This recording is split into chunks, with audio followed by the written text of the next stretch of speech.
सावधान। ओम नमः सिद्धेभ्य ओम नमः सिद्धेभ्य ओकारं बिंदु संयुक्तं नित्यं ध्यायन्ति योगिनः कामदं मोक्षदं चैव ओंकाराय नमो नमः।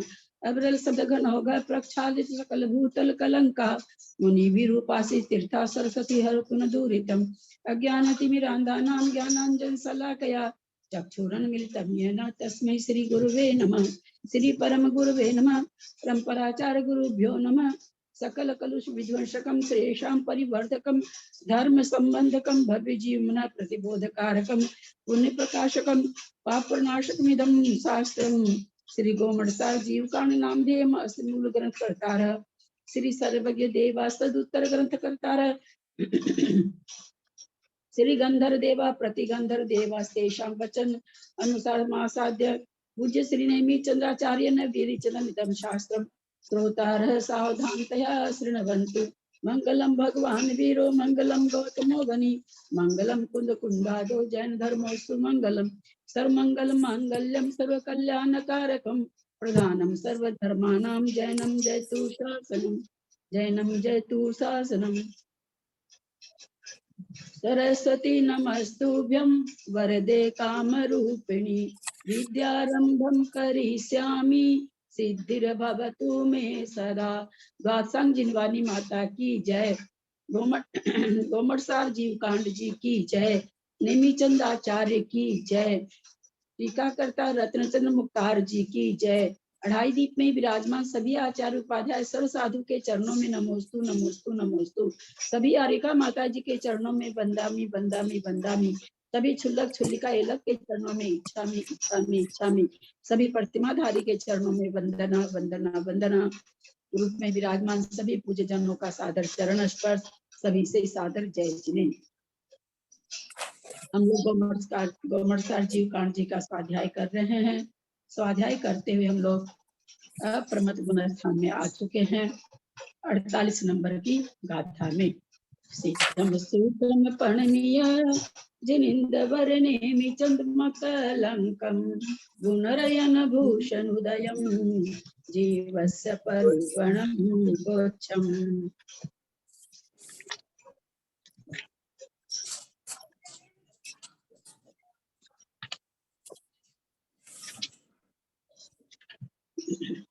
गाथा नंबर 48 49 एक साथ है। जम्मा उवरिम भावा हेठिम भावे हिम सरी सगा होती तम्मा पढ़मम करणम अद्धा पवतोतिनी दीठम। जम्मा उवरिम भावा हेठिम भावे हिम सरी सगा होती तम्मा पढ़मम करणम अधपवतोत्तिदीठम् अंतो मुहूर्तमित्तो तक्कालो होदितत्थं परिणामा लोगानमसंखमिदा उवरिवरिं सरिस्वडिगया अंतो मुहूर्तमित्तो तक्कालो होदितत्थं परिणामा लोगानम संखमिदा लोगानम संखमिदा वरुवरिं सरिसवड्डी गया।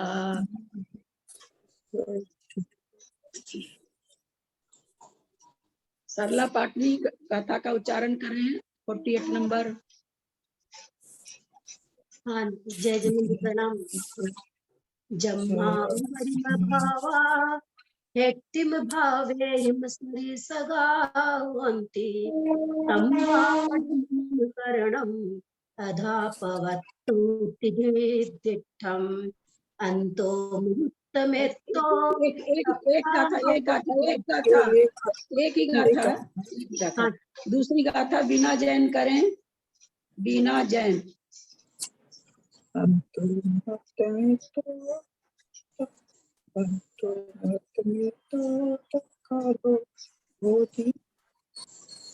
बिना जैन आप नहीं सुन रहे हैं क्या?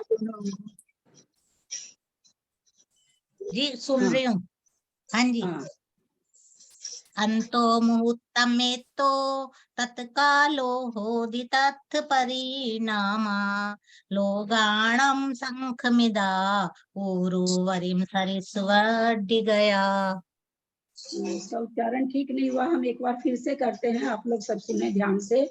अंतो मुहूर्तमेतो तत्काल, तत्कालो नहीं, तत्कालो होदितत् परिणामा लोगानम असंखमिदा, लोगानम नहीं बोलना है, लोगानम असंखमिदा वरिवरिम सरिसवड्डि गया। अशोका जैन दिल्ली 49 नंबर की गाथा का उच्चारण करें। जी नमस्कार जय जिनेन्द्र। अंतो मुहूर्त में तो तब कालो होदितत् परिणामा लोगाणम संखमिदा उवरुवरिम सरिसवड्डि गया। जम्मा उवरिम का उवरिम भावा, जिसमें उवरिम भावा ऊपर के भाव, हेठिम भावेहिम, हेठिम माने नीचे के, भावेहिम भाव के, सरी सगा होती सदृश होते हैं, जिसमें ऊपर के भाव नीचे वाले जीव के भावों के समान होते हैं। तम्मा पढ़मम करणम, तम्मा वह प्रथम करण है। अध्यापवतोति निदिठम, अध्यापवत इति निदिठम इति माने इस प्रकार, अध प्रवृत्त करण निदिठम मतलब कहा गया है, अर्थात जिसमें ऊपर के परिणाम नीचे के परिणाम के सदृश होते हैं। सदृश्य मतलब संख्या में भी और विशुद्धि में भी। संख्या विशुद्धि 20 नंबर का परिणाम हो रहा है, वही परिणाम ऊपर पहुंचने पर हो रहा है, तो संख्या में भी परिणाम वही हो और विशुद्धि में समान हो। ऐसा जब ऊपर वाले का परिणाम नीचे के बराबर होता है तो यहाँ पर अध प्रवृत्त करण कहते हैं। हम लोग समझेंगे इसको। फिर दूसरे में कहते हैं अंतो मुहूर्तम एतो, एतो माने इसका जो अंतर मुहूर्त, तक कालो उसका काल है। तत्कालो कब तक वो होता है, अध प्रवृत्तकरण तब तक होता है, तो बोले अंतर मुहूर्तम एतो, अंतर मुहूर्तम एतो, अंतर मुहूर्त तक होता, होदी माने होता है, तत्थम माने अध प्रवृत्त करण का उसका, तत्थम माने उसका, किसका, अध प्रवृत्त करण का, परिणामा, तत्थम परिणामा अंतर मुहूर्त तक कालो होती, उसके उस अधकरण का परिणाम अंतर मुहूर्त काल तक होता है। भाई होता है तो कितने होते हैं, अंतर मुहूर्त काल तक में कितने परिणाम हो जाते हैं। अंतर मुहूर्त में, अंतर मुहूर्त तो अंतर मुहूर्त है, समय की दृष्टि से देखे तो असंख्यात है, आवली की दृष्टि से देखे तो संख्यात है। तो कहते हैं लोगानम असंख्यम इरा, इसमें असंख्यात लोक प्रमाण परिणाम होते हैं। इस अंतर मुहूर्त के अंदर होने वाले परिणामों की संख्या कितनी है, तो बोलते हैं असंख्यात लोक प्रमाण है।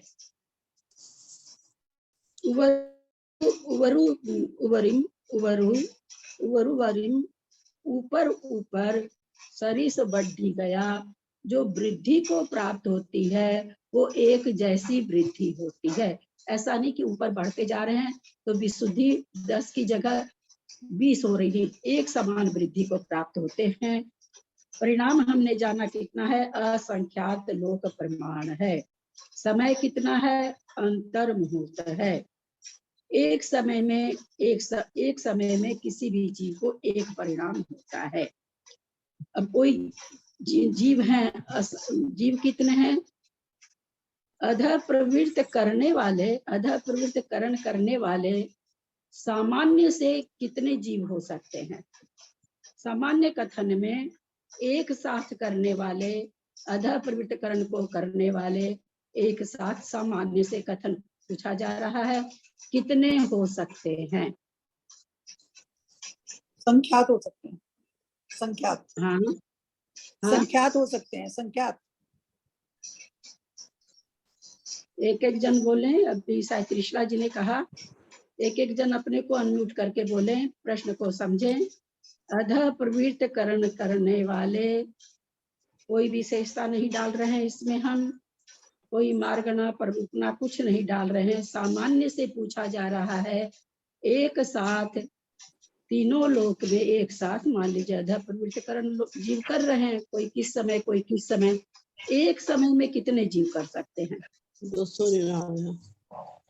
हाँ, संख्यात लोग प्रमाण जीव कर सकते हैं। अरे भाई जीव तो उतने होते ही नहीं मेरी। असंख्यात लोग प्रमाण यहाँ पर क्या चीज के लिए कहा गया है? भाव के लिए, परिणाम के लिए कहा गया है। यहाँ जीव के लिए, जीव की संख्या थोड़ी बताई गई है। असंख्यात लोग प्रमाण, असंख्यात लोग प्रमाण कितने जीव होंगे समझ सकते हैं क्या? अधः, अच्छा ये बताइए, चलिए अधः प्रवृत्त करण कौन कर सकता है? एकदम सामान्य कथन है, बार बार आप लोगों को मुनि कह कर रहे सकते हैं। हैं, अधः प्रवर्तन मुनि कर सकते हैं, महाव्रती। अच्छा ठीक है, आपने दे दिया उत्तर। और लोग बोले हैं अधः प्रवृत्त करण कौन कौन कर सकते हैं? गुण स्थान व्रति मुनि कर सकते हैं। मैंने आप लोगों से पहले ही कह दिया है, मैं इसमें कोई भी स्पेशलिस्टी नहीं लगा रही हूँ कि कौन गुण स्थान वाले करें, कुछ भी नहीं बोल रहे, एकदम बिल्कुल करें कि सामान्य कथन। जब हम सामान्य कहते हैं मेरी बहना, तब उसमें कुछ नहीं लगता है, इंद्रिय कोई मार्गना नहीं लगती है ना, कोई भी मार्गना नहीं लगेगी। कर्म भूमि के मनुष्य करेंगे। सम्यक दृष्टि जीव कर सकता है। अरे भैया यहाँ पर आप उपशम द्वितीयोपशम मत लगा, मैं फिर कह रही हूँ विशेषता कुछ भी ना लगाएं, केवल हमको ये बताएं कि प्रथमोपशम कितने जीव कर सकते हैं। सॉरी, अधः प्रवृत्त करण, क्या प्रश्न था मेरा? अधः प्रवृत्त करण क्या क्वेश्चन था मेरा? मैं खुद ही भूल गई। कौन कर सकते हैं? हाँ, कौन कर सकता है? कृष्णा जी ने कहा मुनि कर सकते हैं, मंजू जी ने कहा, क्या कहे मंजू जी आप? जो भूमि के नहीं, मनुष्य मनुष्य श्रेणी, मनुष्य जो श्रेणी पे चढ़ने वाले हैं वही करेंगे ना। फिर आप लोग विशेषता ला रहे हैं, फिर आप लोग विशेषता ला, इतना सा चीज आप लोग क्यों नहीं समझ पा रहे हैं? हमको न श्रेणी करना है, न गति कर, कुछ भी नहीं करना है। आप लोग विशेषता मत लाइए। सामान्य कथन में पूछ रही हूँ, अधः प्रवृत्त करण कौन कर सकता है? सामान्य जो कथन। स्वस्थान में जो स्थित होता है मिथ्या दृष्टि, वो करता है। नहीं, मनुष्य ही होगा दीदी। ठीक है, सम्यक दृष्टि साथ ही से। और कोई? सातवें वाला का बाबूजी तो ज्वाइन नहीं किए हैं, आज चले गए हैं।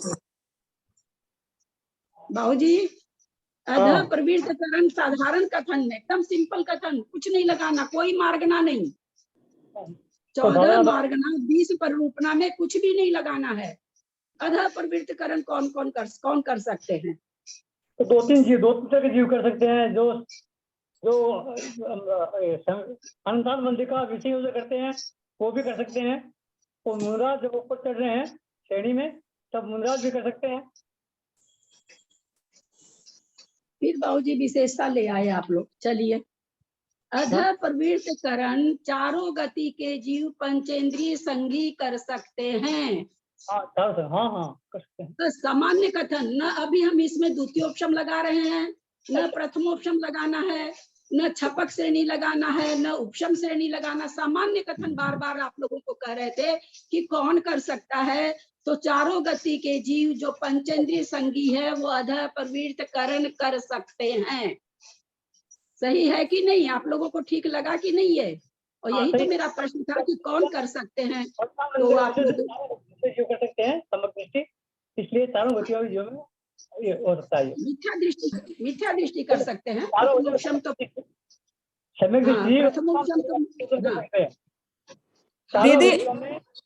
चारों गतियों में सम्यक दृष्टि जीव अनुतानुबंधी का विसंयोजन कर सकते हैं, इसलिए चारों गतियों में अनंतानुबंधी विसंयोजन में बाबूजी, अनंतानुबंधी की विसंयोजना में किसी भी चीज में मत ले जाइए ना, कोई चीज में मत घटाइए। हमको ये बताइए, नारकी प्रथम उपशम कर सकता है कि नहीं? हाँ कर सकता है, उपशम समदृष्टि उपशम क्रियांश पंचेंद्रिय कर सकता है कि नहीं? कर सकता है। मनुष्य तो करेगा ही। हाँ, और देव भी कर सकते हैं। प्रथमोपशम जो भी करेगा उसको 3 करण करने पड़ेंगे। हाँ। तो उत्तर क्या बना कि भाई पंचेंद्रिय संगी मिथ्या दृष्टि जीव सब, मतलब सब मिथ्या दृष्टि भी हमको नहीं लगाना है, फिर वो विशेष कथन हो जाएगा। अधः प्रवृत्त कर्म चारों गति के जीव कर सकते हैं, बस संगी इसलिए लगाना पड़ रहा है क्योंकि त्रियंश संगी नहीं होते हैं। एक इंद्रिय 2 इंद्रिय, इसलिए हमको पंचेंद्रिय संगी बोलना पड़ रहा है, नहीं तो केवल चारों गति के जीव कर सकते हैं, ये उत्तर इसका होता है। तो इतना सीधा सा उत्तर कोई मुनि महाराज ने, मैंने तो बार बार कह रहे हैं कि कोई भी चीज नहीं लगाई, कोई भी सेशन नहीं लगाइए। अब आपसे पूछते हैं, प्रथमो ये अधः प्रवृत्त करने वाले जीव कितने होंगे? इतने मतलब 2-4 ऐसे संख्या नहीं बतानी। संख्या है तो संख्या बड़ी है तो असंख्यात, और बड़ी है तो अनंत, ये 3 में उत्तर देना है। अधः प्रवृत्त करने वाले जीव एक साथ कितने हो सकते हैं? संख्यात ही होंगे। नहीं, असंख्यात हो सकते हैं। हाँ, असंख्यात तो देव हाँ, हैं। असंख्यात प्रथमोपशम असंख्यात हो सकते हैं। जब चारों गति के जीव हैं तो असंख्यात हो सकते हैं।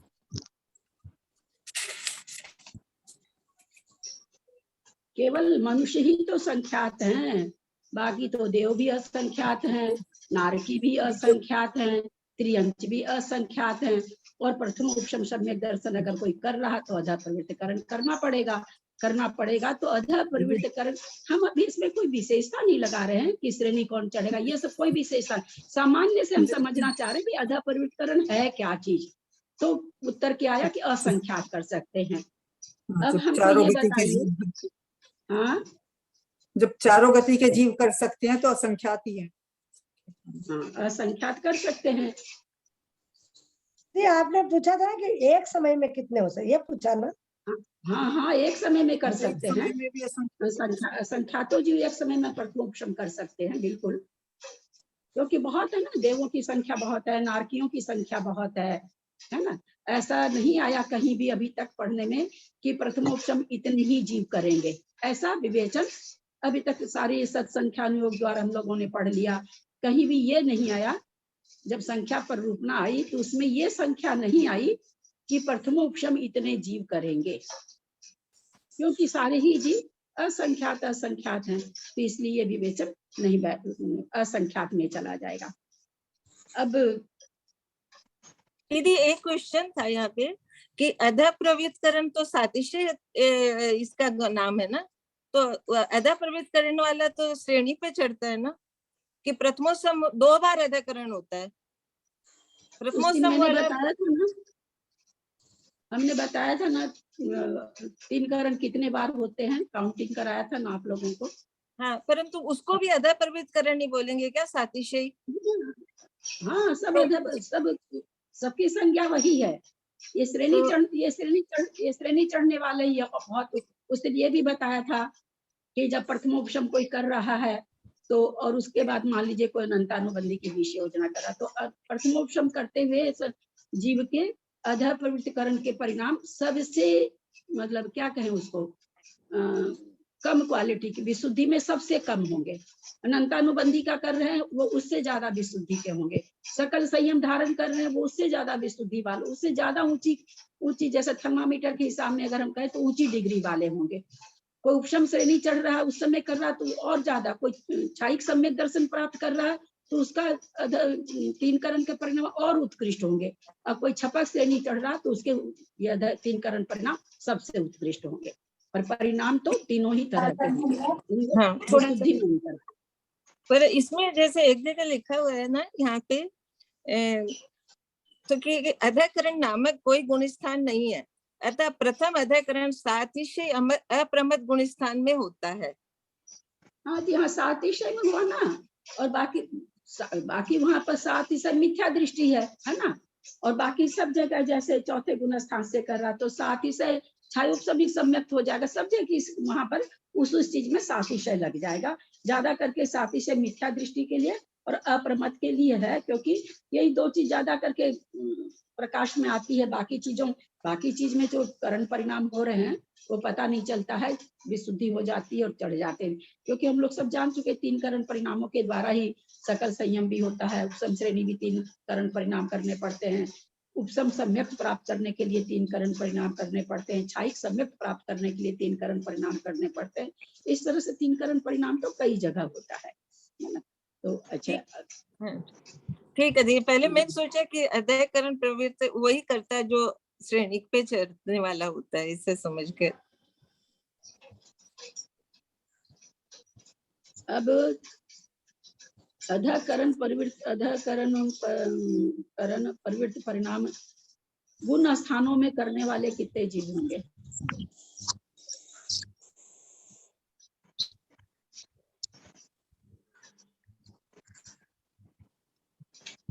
क्या पूछे भाभी? समझ नहीं आया मुझे। हाँ, क्या पूछे? समझ नहीं आया। गुण स्थान से कथन करना हो तो अध प्रवृत्त करण गुण स्थान में कितने जीव कर सकते? कहाँ होता है अध प्रवृत्त करण? कहाँ होता है गुण स्थान में? हम लोग जान गए सातिशय प्रमथ के होता है, बाकी गुण स्थान में ऐसे है नहीं। प्रथमोपशम के समय में है, अनंतानुबंधी 20 संयोजन करता उस समय है, तो अनंतानुबंधी संयोजन करते हुए तो अनंतानुबंधी की 20 योजना भी असंख्यातो जीव कर सकते हैं, क्योंकि नारकी भी कर लेते हैं, देव भी कर लेते हैं, तो उस समय भी 3 करण परिणाम के द्वारा होता है। तो अनंतानुबंधी की 20 योजना करने वाले भी असंख्यात जीव हो जाएंगे। दीदी एक क्वेश्चन और था कि अनंतानुबंधी के 20 संयोजना मिथ्या दृष्टि जीव भी करता है ना? नहीं, मिथ्या दृष्टि जीव अनंतानुबंधी की 20 योजना नहीं करता है, कर सकता है क्या? छायोपसमिक सम्यक दृष्टि करता है। मिथ्या दृष्टि अगर अनंतानुबंधी की 20 योजना करेगा तो प्रथमोपशम में फिर 20 योजना घटानी पड़ेगी। नहीं, जैसे चारों गति के जीव जब अनंतानुबंधी के कई बार 20 संयोजना कर चुकते हैं, तो हाँ। तो उसमें मतलब मिथ्या दृष्टि जीव भी 20 संयोजना करता है क्या? उसके परिणाम भी ऐसे होते हैं कि मिथ्या दृष्टि 20 योजना कैसे करेगा कुछ मंजू जी? उसको फिर उदय क्या आएगा? जवाब दीजिए। 20 योजना का मतलब क्या? नहीं, उसके परिणाम। हाँ, अच्छा, 20 संयोजना। 20 योजना का मतलब क्या? अनंतानुबंधी का द्रव्य खत्म हो जाना। और हाँ। मिथ्या दृष्टि के अनंतानुबंधी का द्रव्य कैसे खत्म करेंगे बताइए? नहीं खत्म होगा ना, वहां तो अनंतानुबंधी का उदय बराबर बना हुआ है ना। समझ पा रहे हैं कि नहीं आप लोग? हाँ, नहीं, जैसे बोल रहे ना अनंतानुबंधी की 20 संयोजना करते हैं, मतलब कोई भी जीव, मतलब चारों गति के जीव कर सकते हैं। तो मैं ये पूछ रही थी कि सम्यक दृष्टि करते हैं या वो मिथ्या दृष्टि? चारों गति के जीव छायोपशमिक होते हैं, इसलिए चारों गति के जीव कर सकते हैं। ठीक है। मिथ्या दृष्टि, अगर मिथ्या दृष्टि को 20 योजना कराएंगे तो पहले उसका गुण स्थान चेंज कराना पड़ेगा, क्योंकि 20 योजना करा दी तो अनंतानुबंधी गई और पता चल रहा है तो उसने तो प्रथमोपशम ही नहीं किया है। अब वो कहाँ रहेगा बताइए? उसके रहने की कौन सी स्थिति आप बनाएंगे? 20 योजना कर दी, अनंतानुबंधी का उदय नहीं, प्रथमोपशम उसने किया नहीं है, मिथ्या दृष्टि है। अब इसको आप कहाँ बैठाएंगे? अनंतानुबंधी रहित मिथ्या दृष्टि ऐसी कोई भी संज्ञा नहीं है। ऐसा कोई जीव नहीं है तीनों लोक में जिसकी अनंतानुबंधी की तो 20 योजना हो गई हो और साथ में मिथ्यात्व हो। बनेगा ही नहीं ना, क्योंकि मिथ्या दृष्टि के अनंतानुबंधी का ही उदय रहता है। और कोई प्रश्न? बाबूजी आप कुछ कहने वाले थे, और कोई प्रश्न है तो कर लीजिए। नहीं, आगे हम नहीं आएगा, सो देता है उल्टा, ये हमको नहीं, डैडी को दिए ना। हाँ बाबूजी, सबको प्लीज बंद कर लीजिए ना बात। फोन आवाज आ रही है चू चू की, बार बार चू चू की आवाज तो हम बंद करते, मेरे पंखे की आ रही है। 1 मिनट पंखा बंद करते हैं। नहीं, बहुत सनी का खुला है। उर्मिला जैन, सरला पाटनी, पारस भाई जी, तीनों का मतलब है खुला। तभी इसलिए क्वेश्चन पूछने के लिए बताने के लिए पूछा है। हाँ हाँ, ठीक है भैया। मैं पूछूं? हाँ हाँ, जो सम्यक प्रकृति की 3 जो अलग सम्यक प्रति मिथ्या तो सम्यक मिथ्या तो प्रकृति है, इन 3 का जो ये उपशमन के समय जो उपसमन करने के करता है अधिकरण वगैरह, वो 3 करण जो करता है वो इन 3 के लिए अलग से करना पड़ता है और 21 के लिए अलग करना पड़ता है क्या? हाँ हाँ हाँ, प्रथमोपसम सम्यक दृष्टि कोई बन रहा है तो वो 3 करण परिणाम के द्वारा ही प्रथमोपसम बनेगा। वहाँ पर अनंतानुबंध की दूसरी योजना यद्यपि नहीं हो रही है, 3 करण परिणामों के द्वारा प्रथमोपसम बना वो। और फिर आप क्या कह रहे हैं? मैं बोलता हूँ जो द्वितीयोपसम सम्मिलित कर रहे हैं मुनिराज, द्वितीयोपसम के लिए जो अपरमत्व है उनके लिए उस समय पहले 3 करण करके अनंतानुबंधी का विसंयोजन करना पड़ता है, फिर विश्राम करते हैं, फिर 3 करण करके छायोपसमिक से छायिक बनते हैं अथवा छायोपसमिक से औपसमिक बनते हैं, द्वितीयोपसम बनते हैं। जो भी चीज, चाहे द्वितीयोपसम बनाइए आप उनको, चाहे छायिक बनाइए, दोनों में ही 3 करण करने पड़ेंगे। नहीं, मैं दूसरी चीज बोल रहा हूँ, मैं पूछ रहा हूँ जो सम्यक प्रकृति, सम्यक विख्यात प्रकृति और विख्यात्व के लिए, इन 3 प्रकृतियों के लिए जो कल बताए थे ना, जो अपने 21 और 24 की बात चल रही थी, द्वितीयोपसम सम्यक दृष्टि कितने करता है, तो इसमें 3 जो आई है ना, उन 3 प्रकृतियों के लिए 3 करण को अलग करते हैं क्या मुराद? तो फिर बाबूजी सातिशय तभी बनेगा 3 करण परिणामों के द्वारा पहले इन 3 प्रकृतियों को या तो उपशम करे या क्षय करे, पहले 3 करण परिणाम हो जाएंगे, तब वो सातिशय में आएंगे, अध प्रवृत्त करण में आएंगे। अब अध प्रवृत्त करण, अपूर्व करण, अनिवृत्तिकरण जो हो रहा है वो 21 प्रकृतियों के लिए हो रहा है। अब जो हो रहा है सातिशय से, तो उसमें 3 करण, चलिए अभी 3 करण 2 और हो गए यहाँ पर। 3 करण तो कई बार करने पड़ते ना बाबूजी। प्रथमोपसम में किया, छायोपसमिक बना, फिर मान लीजिए श्रेणी चढ़ रहा है तो सबसे पहले अनंतानुबंध की विसंयोजना करेगा तो 3 करण करने पड़ेंगे, फिर विश्राम करेगा, फिर 3 करण करके या तो द्वितीयोपसम बने या छायिक बने, 3 बार हो गया। अब चौथी बार करके या तो 11वें गुण स्थान में जाएगा या 12वें गुण स्थान में जाएगा। ठीक है। अच्छा, ये मैं गौसा कर्मकांड पढ़ा नहीं हूँ इसलिए पूछ रहा हूँ, द्विस्थानिक और चतुस्थानिक जो शब्द आया आपने, तो नीम और कांजी को द्विस्थानिक दोनों में दो स्थान रह गए क्या उसके?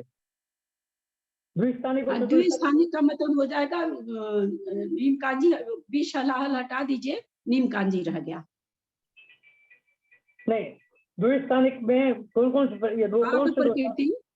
पाप प्रकृति का अनुभाग चतुस्थानीय खत्म होकर के द्विस्थानीय हो जाता है, विशुद्ध परिणामों से नीम और कांजी रूप हो जाता है। नीम और कांजी दो स्थान बोलते हैं क्या? द्विस्थान मतलब और पुण्य प्रकृतियों का अनुभाग बढ़ जाता है तो वहाँ अमृत और खांड रूप हो जाता है।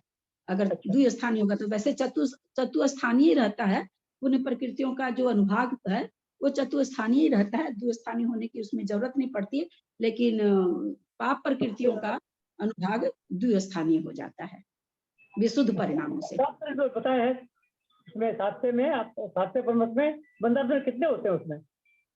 हाँ, बंधापन कितने होते हैं? नहीं समझी बाबूजी। बंधा अपसरण बाबूजी दूसरी चीज है, बंधा अपसरण से यहाँ कोई लेना देना नहीं। बंधा अपसरण में तो क्या होता है ना कि 34 बंधा अपसरण में, हाँ, प्रत्येक बंधापन द्वारा स्थिति बंध घटता हुआ होता है। हाँ, तो वो कितने बंधा अपसरण में बाबूजी स्थिति पल्ले के असंख्यात में भाग, पल्ले के असंख्यात में भाग, पल्ले के असंख्यात में भाग, अंतर मुठ परमान में घटते घटते घटते घटते फिर जैसे त्रियंच आयु खत्म हो गई, नरक आयु खत्म हो गई, ऐसे करके आयु खत्म होती है, गति खत्म होती है, पर्याप्त, साधारण, ये सब जो हर एक 34 बंधा अपसरण का बिल्कुल वो बना हुआ है, ग्रुप बना हुआ, ऐसे करते करते वो सारे अपसरण होते हैं। केवल देव गति, जैसे हमारे अगर हम लोग प्रथमोपसम कर रहे हैं तो 34 बंधा अपसरण के बाद केवल हमारे देव आयु बंधने लायक बस बचेगी, क्योंकि आयु तो एक रखनी पड़ेगी, नहीं तो बंध किसका होगा। तो ये बंधा अपसरण, और जैसे देव मान लीजिए देव कर रहा है, प्रथमोपसम कर रहा है तो उसके 34 बंधा अपसरण होंगे तो मनुष्य आयु रह जाएगी, क्योंकि देव के त्रियंच आयु बांधेगा नहीं, शुद्ध विशुद्ध परिणामों से मनुष्य बांधेगा, तो वहां पर देवायु और नरकायु का बंधापसरण करना ही नहीं पड़ेगा उसको, अलग अलग गति में अलग अलग बंधापसरण है। मनुष्य और त्रियंच में 34 बंधापसरण पूरे के पूरे हैं। तो बंधापसरण में धीरे धीरे धीरे धीरे घटते घटते घटते घटते वो प्रकृति एक बार ये कह सकती हो जाती है, बंधती नहीं, पुनः वो बंध जाती है। ठीक ठीक है, ठीक है, मेरा हो गया। और कोई प्रश्न है क्या किसी का, कुछ समझ में नहीं आ रहा हो तो? दीदी मैं तो कंफ्यूज हूँ। एक तो ऐसे लगता था कि ना 7वें गुण स्थान वृत्ति मुनिराज जब श्रेणी चढ़ते हैं तब करते हैं, और एक आपने एक बार बताया था अनंतानुबंधी की 20 योजना के समय भी होता है। तो ये सब चीज मेरे तो मतलब कंफ्यूजिंग हो गई। वो हम लोगों ने कहाँ पढ़ा? हम लोगों ने छठा गुण स्थान से 7वें गुण स्थान में आए। हम लोग वहां पर गुण स्थान के परिप्रेक्ष्य में पढ़ रहे थे। जब हम गुण स्थान के परिप्रेक्ष्य में पढ़ेंगे तो कहाँ, पहला तो मिथ्या तो गुण स्थान में होगा और फिर 7वें गुण स्थान में होगा। अनंत या अनंतानुबंधी की 20 योजना तो चौथे में भी कर सकता है, 5वें में भी कर सकता है, छठे में भी कर सकता है, 7वें में भी कर सकता है। लेकिन 3 प्रकृति को छायिक अगर बन रहा है तो छायिक भी चौथे में बन जाएगा। कहने का मतलब दर्शन मोहनी की 3 प्रकृति और अनंतानुबंधी की 20 योजना और 3 प्रकृति का जब भी क्षय करेगा, अनंतानुबंधी की जब भी 20 योजना करेगा, किसी भी गुण स्थान में 4, 5, 6, 7 किसी में भी कर सकता है, और किसी में भी दर्शन मोहनी की 3 प्रकृति को क्षय कर सकता है। जब भी करेगा तो उसको 3 करण करना पड़ेगा, और प्रथमोपसम जब भी करेगा तो 3 करण करना ही पड़ेगा। ये तो हो गए सामान्य कथन। चौथे गुण स्थान में मान लीजिए अभी चौथा काल है, हम लोग को केवली का पादमूल मिल जाए, स्त्रियां नहीं करती वो अलग बात है, तो जैसे पुरुष लोग हैं इसमें वो 3 करण परिणाम के द्वारा छायिक सम्यक दृष्टि बन सकते हैं। लेकिन जब श्रेणी चढ़ेंगे तो श्रेणी चढ़ेंगे, जिसने अनंतानुबंधी की 20 योजना कर रखी उसको नहीं करना पड़ेगा, जिसने मोहिनी की 3 प्रकृति का क्षय कर रखा उसको भी 3 करण नहीं करने पड़ेगा। उसको फिर क्या करने पड़ेंगे? 21 पर चारित्र मोहिनी की 21 प्रकृतियों को क्षय या उपशम करने के लिए 3 करण करने पड़ेंगे, जो कि 3 गुण स्थानीय है। 7वां अधकरण, अप्रवृत्तिकरण, अपूर्वकरण और अनिवृत्तिकरण, और वो वहां पर गुण स्थानों का भी नाम है। तो उसको उनको वहां पर केवल ये उसी के लिए करना पड़ेगा जो पहले कार्य कर चुके। अब जैसे मान लीजिए दिवाली की सफाई आपको करनी थी, आप 1 महीने पहले से अपना ड्रावर वगैरह चौका वगैरह साफ कर रहे हैं। अब आपने किसी लेबर को बुलाया, जो थोड़ा बहुत बचा था आपने कर लिया, आपने तो पहले ही सफाई कर ली। तो उसी तरह कोई है जीव जो अनंतानुबंधी की पहले ही सफाई कर दिया, सत्ता में से हटाई दिया, 3 प्रकृति को भी सत्ता से हटा दिया, वो पहले से ही सफाई कर लिया अपने सत्व की, छायिक सम्यक दृष्टि बन के बैठा हुआ है। मान लीजिए वो मुनि बन जाए और मुनि बन करके श्रेणी चढ़े तो उसको नहीं करना पड़ेगा 3 करण, क्योंकि उसके ऑलरेडी जो कार्य 7वें गुण स्थान में सातिशय बनने के लिए उसको करना था वो कार्य उसने पहले ही कर लिया। तो जरूरी नहीं है, लेकिन अगर नहीं कोई किया हुआ हो तो वहां पर पहले ये कार्य होंगे तब सातिशय बनेगा, इसके बिना सातिशय भी नहीं बनेगा। सातिशय बनने के पहले ये कार्य होंगे। तो ये अब समझ में आया, लेकिन ये जो पहले कर लिया उन्होंने काम, तो फिर भी वो श्रेणी तो वही चढ़ सकेंगे ना जो 7वें में आ गए। हाँ हाँ, बस वो अप्रमत से निरतिशय उनका आधा अप्रमत काम में पहले ही हो गया। परिणाम हुए, सातिशय में आ गए, अधा प्रवृत्तिकरण मान लिया उन्होंने, तो चढ़ जाएंगे आगे। दीदी कोई छायिक सम्यक दृष्टि जीव है और वो ना मतलब द्वितीयोपसम कर रहा है, तो उस समय उसके तो पहले से ही जब छायिक बना तो अनंतानुबंधी तो विसर्जन हो जाती है क्या जब छायिक बनता है? तो द्वितीयोपसम कोई भी छायिक सम्यक दृष्टि बनने के लिए हम पहले भी आप लोग को बताया इसमें कि जब कोई 7वें गुण स्थान में मुनि महाराज हैं, वायुक्षमिक है, तो पहले दर्शन मोहनी की 3 प्रकृति का उपशम या क्षय नहीं करता, पहले अनंतानुबंधी की 20 योजना। अभी आप ही ने क्वेश्चन किया था। नहीं दीदी मैं ये क्वेश्चन नहीं पूछ रही हूँ, मैं बोल रही हूँ कि उसकी जब ना मतलब वो छायिक सम्यक दृष्टि है, तो छायिक सम्यक दृष्टि भी तो ना मतलब वो 11वें गुण स्थान में उपसम कर सकता है ना, उपसम श्रेणी में चढ़ सकता है। तब वो जब उपसम श्रेणी में चढ़ता है तब उस समय वो क्या उसका तो विसर्जन पहले ही हो चुकी होती है, क्योंकि वो छायिक है। तो द्वितीयोपसम करता है क्या वो, फिर क्या करता है? आप कंफ्यूज हो रहे हैं। 20 योजना के पहले तो कोई चढ़ ही नहीं सकता ना, श्रेणी नहीं मान सकता है। पहले अनंतानुबंधी की 20 योजना होती है, तब दर्शन मोहनी की 3 प्रकृति का या उपशम हो या क्षय हो, पहले अनंतानुबंधी की भी संयोजना होती, सबसे पहला काम। हाँ, तो आप लोग छाई को की तो हो गई ना, छाई के लिए पूछ रही हूँ मैं, जिसकी हाँ, छाई की हो चुकी है। हाँ, छाई की तो हो ही चुकी, छाई के अब कहाँ है अनंतानुबंधी। हाँ, तब वो द्वितीय उपसम नहीं करेगा क्या? वो 11वें में यदि चढ़ता है तो बोल रही हूँ। नहीं, द्वितीय उपशम नहीं करेगा वो। आप लोग को उस दिन भेद अलग अलग बताए थे ना, वो उपशम श्रेणी चढ़ेगा, वो द्वितीय हाँ, उपशम वही नहीं करेगा, वो वही उपशम वाली श्रेणी बात चढ़ आ- सकता है। हाँ, वो अगर उपसम उपशम नहीं श्रेणी चढ़ा, चढ़ता, वो सीधा चढ़ जाए। इसमें 3 चीज समझने की है। छाई सम्यक दृष्टि है, छपक श्रेणी चढ़ रहा, एक श्रेणी हो गई। अनंतानुबंधी आदि 7 प्रकृति की सत्ता वाला है, वो क्या करेगा, वो द्वितीय उपशम करेगा, वो करेगा द्वितीय उपशम। लेकिन जिसके 7 प्रकृति की सत्ता नहीं है, वो उपशम श्रेणी चढ़ेगा, द्वितीय उपशम नहीं करेगा। द्वितीय उपशम पूर्वक श्रेणी चढ़ा जाए ये नियम नहीं है, ये वही चढ़ता है जिसके 7 प्रकृति की सत्ता रहती है। तो उस सत्ता को या तो उपशम करे या क्षय करे। जिसकी 7 प्रकृति की सत्ता है ही नहीं, तो उसको तो करने की जरूरत है, उसको द्वितीय उपशम नहीं कहते, उसको उपशम श्रेणी मानना कहते हैं। हाँ, उस दिन आप समझाए थे, आज और अच्छे से आया है समझ में। उस दिन बताए थे। तीनों चीज अलग अलग बताई थी आप लोग हाँ, को। उस दिन उतना समझ में नहीं, आज मैं बैठे बैठे सोचने लगी तब अभी समझ में आया। हाँ, इसीलिए ना, सुना हुआ जब तक आप अलग से चिंतन नहीं करोगे तब तक नहीं पकड़ में आएगी बात, क्योंकि फिर तो रट ले तो भूल जाएंगे। समझना अलग चीज है, इसलिए हमेशा ना, इसीलिए तो मैं कहती हूँ क्लास ही खत्म, क्योंकि ऐसी क्लास है ना, इस क्लास के बाद आधी घंटा जो आज पढ़ाई हो उसको या तो याद कर ले, लिख ले याद करके कि आज कौन कौन सा सिद्धांत आया। तो फिर उसमें से नहीं समझ में आए तो दोबारा पूछे तो होता है, एक बार में नहीं होता है, तो सबके साथ ही है। हम भी कोई एक बार में कर लिया, क्या पता कितनी बार पढ़े होंगे।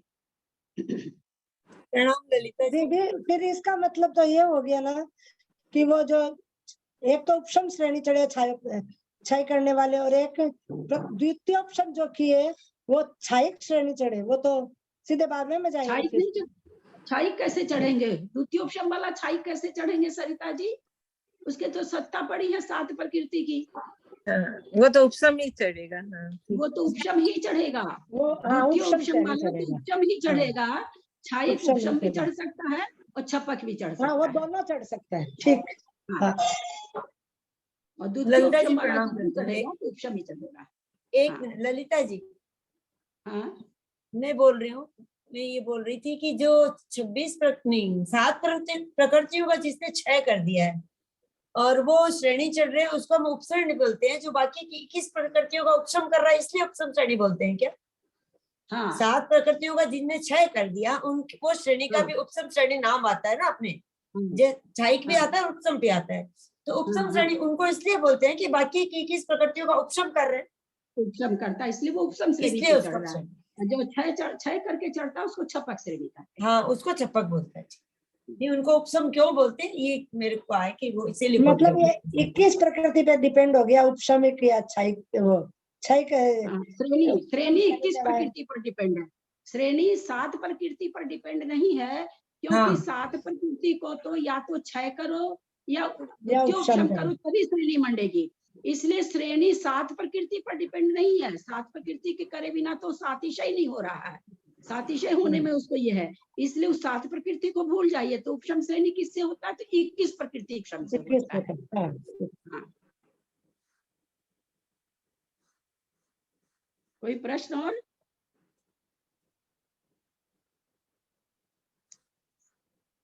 चलते हैं आगे तक।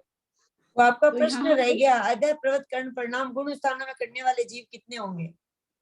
हाँ हाँ, बोलिए कितने होंगे? तो प्रश्न नोट किए। अधः प्रवृत्त, एक बार फिर से इसको सुधार देते हम। अधः प्रवृत्तकरण करने वाले क्या नाम है, तो बढ़ते हुए गुण स्थानों में कितने जीव होंगे? श्रेणी मांडे है, ऐसे बढ़ते हुए गुण स्थानों में 3 करण परिणाम करने वाले कितने जीव होंगे? असंख्यात होंगे कि अनंत होंगे? संख्यात होंगे, संख्यात होने चाहिए, संख्यात क्यों होंगे? संख्यात क्यों होंगे? क्योंकि ये मनुष्य परम बुद्धि जी मनुष्य की करेंगे, संख्या मनुष्य संख्यात ही, ही है। और मुनिराज आगे के 7वें गुण स्थान वाले ही करेंगे आगे के। वो तब अपने को मनुष्य संख्यात ही होते हैं, सारे के सारे भी कर हाँ, लेना, मनुष्य संख्यात है। सारे के सारे भी कर लें। भोग भूमि में भी महावीर भगवान का कोई वरद हस्त आ जाए कि आप लोग भी कर सकते हैं, तो भी संख्यात ही होंगे, क्योंकि मनुष्य है ही संख्यात। संख्या इसलिए इसलिए श्रेणी में चढ़ने वाले, क्वेश्चन क्या था, ये क्वेश्चन क्या था? श्रेणी में चढ़ने वाले करण परिणाम करने वाले कितने जीव होंगे? तो संख्यात ही होंगे, क्योंकि श्रेणी में मनुष्य चढ़ते हैं और मनुष्य संख्यात ही हैं। ठीक है। हाँ दीदी, इसका मतलब ये हुआ कि अधःकरण करने वाले जीव चारों गति के जीव होते हैं, लेकिन जो श्रेणी पे चढ़ते हैं वो संख्यात मनुष्य ही होंगे, है ना? ठीक है दीदी। हाँ, ऐसे अधःप्रवृत्त करण करने वाले कोई जीव पूछे भाई एक साथ तीनों लोक में कितने जीव कर सकते हैं? असंख्यात कर सकते हैं, क्योंकि असंख्यातो त्रियंच है, असंख्यातो देव है, असंख्यातो नारकी है, केवल मनुष्य संख्यात है। तो अगर एक साथ करने वाले भी अगर भगवान के केवल ज्ञान में झलकते होंगे तो असंख्यात जीव झलकते होंगे। कोई भी संयोजना के लिए कर रहा है, कोई चौथा प्रथमोपशम के लिए कर रहा है, एक साथ करने वाले इस तरह से असंख्यात जीव पाए जाएंगे कि अधःकरण परिणाम हो रहे हैं। वो ये चीज आप लोगों को बताया गया था। अधःकरण परिणाम एक होते हुए भी विशुद्धि में बहुत अंतर है। अनंत गुनी विशुद्धि में अंतर है। प्रथमोपशम करने वाला जो अधःकरण परिणाम है वो सबसे हल्का है, विशुद्धि में सबसे कम है। अनंतानुबंधी का विषयोजन करने वाले का बहुत ज्यादा है, उससे अनंत गुना विशुद्ध परिणाम है। देखिए नारकी को हो रहा है ना, नारकी को हो रहा अनंतानुबंधी विषयोजना असंख्यातो नारकी करते रहते हैं। देखिए उनके विशुद्ध परिणाम देखिए, सोच के देखिए कि वहां विशुद्ध परिणाम उनके हो रहे हैं और हम लोगों को प्रथमोपशम हुआ है कि नहीं हुआ है भगवान जाने। फिर उससे ज्यादा जो क्या नाम है सो ये करते हैं द्वितीयोपशम करते हैं, उसको उससे ज्यादा विशुद्ध है। जो छपक करते हैं उनका और ज्यादा विशुद्ध है। तो इस तरह से परिणाम एक होते हुए भी विशुद्धि में अनंत गुणी विशुद्धि का अंतर पाया जाता है। यद्यपि नाम एक है परंतु परिणामों में बहुत विशुद्धि का अंतर है। तो हम लोगों ने प्रथमोपशम से द्वितीयोपशम की विशुद्धि ज्यादा होगी। प्रथमोपशम से अनंतानुबंधी विसंयोजन, पहले अनंतानुबंधी विसंयोजन आएगा ना, पहले द्वितीयोपशम थोड़ी आएगा। द्वितीयोपशम भी करेंगे तो पहले अनंतानुबंधी की विसंयोजना होगी, तब तीन प्रकृतियों का उपशम होगा या क्षय होगा। तो प्रथमोपशम से तीन करण के परिणामों की विशुद्धि ज्यादा है, अनंतानुबंधी विसंयोजन के करण परिणाम ज्यादा विशुद्ध है। उससे तीन दर्शन होने की तीन प्रकृति का उपशम करने वाले का परिणाम ज्यादा विशुद्ध है। उससे ज्यादा तीन करण के परिणाम जो तीन मोहनीय करण की तीन प्रकृति को क्षय कर रहा है उसकी ज्यादा है। उससे ज्यादा उपशम श्रेणी वाले के तीन करण परिणाम हो रहे हैं वो ज्यादा विशुद्ध है। उससे ज्यादा छपक श्रेणी जो पर चढ़ रहे हैं उनके तीन करण परिणामों की विशुद्धि सबसे अधिक है। जितने बड़े कार्य उतनी विशुद्धि की जरूरत, जितना मोटा पेड़ है काटने के लिए उतनी धारदार और उतनी ही मजबूत कुल्हाड़ी चाहिए। तो हम लोग संसारी लोग ये सब चीजें तो बहुत अच्छी तरह से समझते हैं। दीदी जब छायोपशमिक सम्यक दृष्टि जीव अनंतानुबंधी की बीच संयोजना करते हैं, जैसे आप बोले नरक में और में, तो उनको क्या बोलते हैं? उनको छायोपशमिक ही बोलेंगे क्या? छायोपशमी की सम्यक दृष्टि है, नारकी नारकी चाहे वो अनंतानुबंधी की बीच संयोजना कर देंगे तो भी वो उनका परिणाम ज्यादा शुद्ध हो जाएंगे फिर खाली बस, है ना? ये परिणामों की विशुद्धि से ना अनंतानुबंधी की बीच संयोजना होती रहती है, होती। सातवें नरक के नारकी भी कर रहे हैं जो सबसे क्रूर और कैसे हैं एकदम, मतलब सोच के पढ़ने में ही रोंगटे खड़े होते हैं। पर वहां के नारकी भी तीन अनंतानुबंधी की बीच संयोजना काम कुछ नहीं आती है। चौथा गुणस्थान से आगे का गुणस्थान बनता नहीं, न देवों के बनता न नारकियों के बनता। तो ठीक, लेकिन परिणामों की विशुद्धि इनकी स्वतः ऐसी होती रहती है, कोई पता थोड़ी उनको चलता है कि हमारी बीच संयोजना हो गई। किसी को भी, आज हम लोग को भी अगर हो रही हो तो हम लोग को पता थोड़ी चलता, लेकिन ऐसा आगम में आया है कि वहाँ अनंतानुबंधी की बीच योजना करने वाले अनेकों नारकी पाए जाते हैं। दीदी इनकी परिणामों की विशुद्धि का कारण क्या बनेगा सातवें नरक में भी? वेदना और क्या? हाँ वेदना ही ना, यानी वेदना से ही इतनी विशुद्धि आती होगी। इतनी भयंकर वेदना है, वेदना से तो जो विशुद्धि आती है शायद सुख में विशुद्धि नहीं आए उतनी, बहुत विशुद्धि होती है वेदना से। तो प्रणाम दीदी, दुनिया में अपने लोग परिवारों के बीच में वेदना से कितनी विशुद्धि होती है। उस समय तो तात्कालिक विशुद्धि तो बहुत ज्यादा होती है, फिर तो वही है कि हंसते रहते हैं, रोते रहते हैं, फिर हंस लेते हैं, फिर रो लेते हैं, फिर हंस लेते हैं। ये कार्यक्रम तो अपना लोग का क्रम पूर्वक चलता रहता है। दुख आया रो लिए, फिर वैसे के वैसे ढीठ के जैसे हंसने भी लग जाते हैं, सब चीज भूल जाते हैं। फिर कोई तकलीफ आती है, फिर रो लेते हैं, फिर कुछ दिन बीतते, फिर वैसे ही हंसने लगते हैं। तो एक बार तो वेदना से परिणामों में विशुद्धि आती है ना।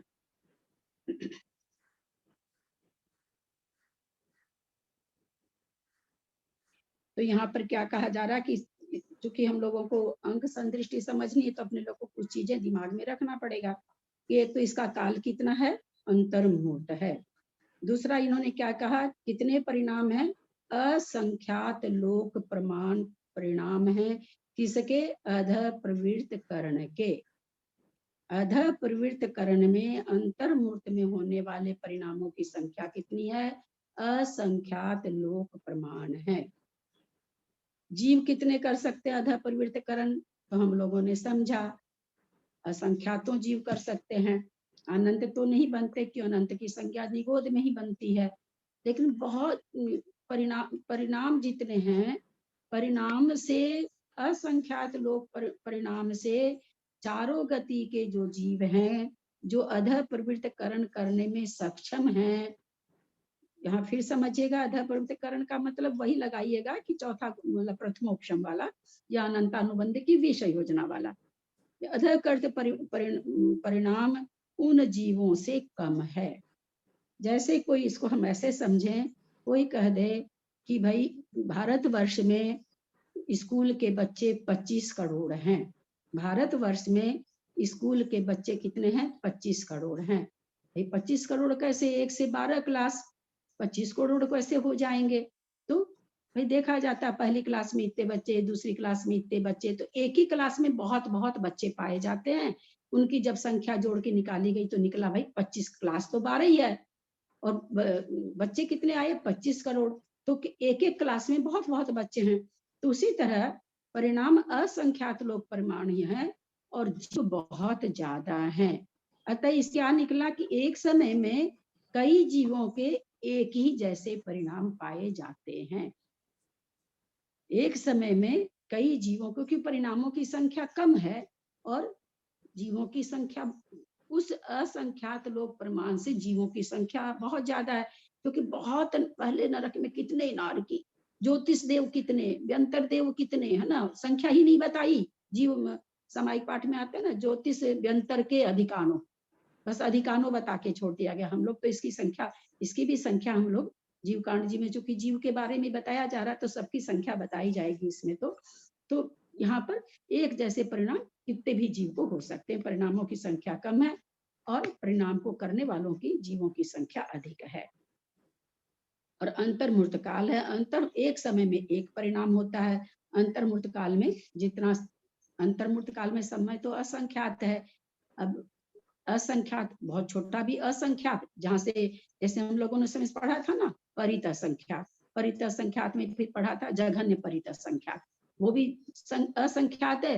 और असंख्यात असंख्यात भी हम लोगों ने पढ़ा था, उसमें भी उत्कृष्ट असंख्यात असंख्यात भी पढ़ा था, तो वो भी असंख्यात है। अब जघन्य परित असंख्यात से उत्कृष्ट असंख्यात असंख्यात थोड़ा सा भी अगर आप लोगों को याद हो तो कितना विशाल था, कितना विशाल था। तो भाई संख्यात का जब हम डिवाइड करते हैं तो संख्यात होता है। असंख्यात को आप कितनी बार भी डिवाइड करते जाओ फिर भी असंख्यात ही आंसर आता है। तो उस तरह से यहाँ पर असंख्यात को समझ के चलना चाहिए। तो अंतर्मुहूर्त में कोई जीव सारे के सारे परिणाम कर लेगा नहीं, सारे के सारे परिणाम एक जीव नहीं कर सकता, क्योंकि एक समय में एक ही परिणाम होता है जितने समय तक। और अंतर्मुहूर्त काल है। अभी अंतर्मुहूर्त काल चूंकि एक आवली एक समय से शुरू हो गया, अब नाना जीव अध प्रवृत्तिकरण कर रहे हैं। अब अंतर्मुहूर्त तो एक आवली एक समय भी है और 48 मिनट में एक समय कम भी अंतर्मुहूर्त है। लेकिन आचार्यों ने फिर ये भी कह दिया कि भाई अंतर्मुहूर्त होते हुए भी सारे गुण स्थानों का काल भी अंतर्मुहूर्त ही है। लेकिन इस अंतर्मुहूर्त को एकदम जिसको कहते हैं ना कि बंदिश में नहीं बांधा कि भाई अगर बंदिश में भी बांध दें कि 4 आवली के जितना है तो फिर बात आ जाएगी कि एक आवली में तो असंख्यात समय होते हैं, है ना, एक आवली में, तो फिर असंख्यात पर बात आ जाती है। तो यहाँ पर कहने को तो यही कहा जाता है कि सातिशय प्रमथ का गुण स्थान का जो अंतर्मूर्त काल है सबका एक बराबर है और एक समय में एक परिणाम होता है, ये भी कहा जाता है। और सबका काल बराबर है। अब सबका काल बराबर है, अब इसमें जब हम अनुकृष्टि रचना पढ़ेंगे तो सबका काल बराबर तो घटेगा नहीं, क्योंकि किसी को कौन सा परिणाम हो रहा, किसी को कौन सा परिणाम हो रहा। कोई पहले ही समय में बहुत उत्कृष्ट परिणाम को पा लेता है, तो लेकिन बस उसको जब हम घटाएंगे अंतर्मूर्त में तो सबका काल एक बराबर, यानी अंतर्मूर्त से कम किसी को काल नहीं लगता है, यहाँ पर ये समझना है। और अंतर्मूर्त से ज्यादा किसी का काल नहीं होता है।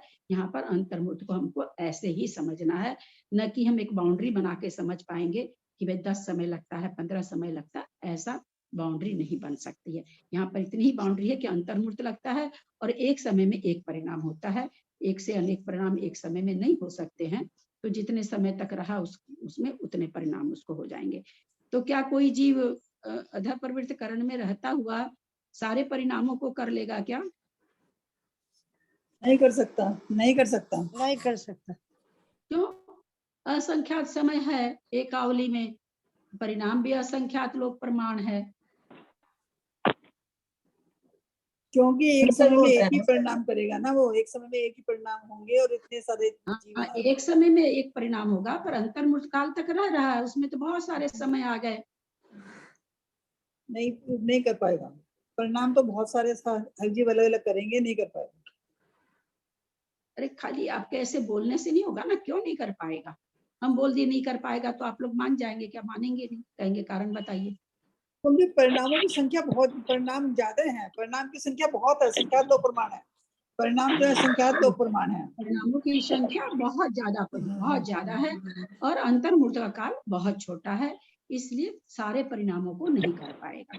नाना जीव के हिसाब से सारे परिणाम घटेंगे, एक जीव के हिसाब से सारे परिणाम नहीं घटेंगे।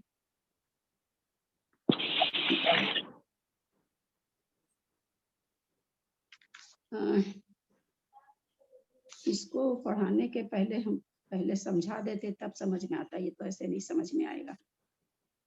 चलिए देखते हैं क्या लिखते हैं आचार्य।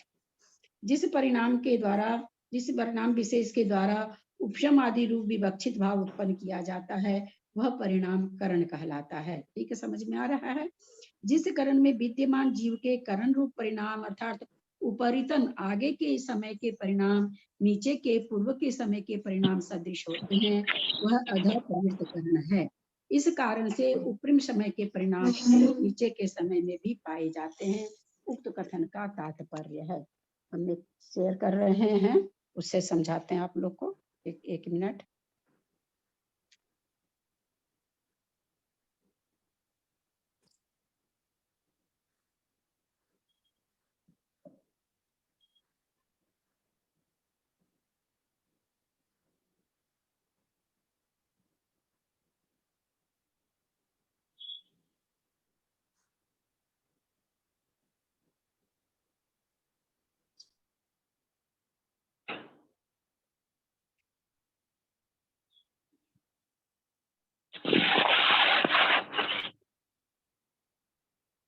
एक मिनट, थोड़ा पेशेंस रखिएगा।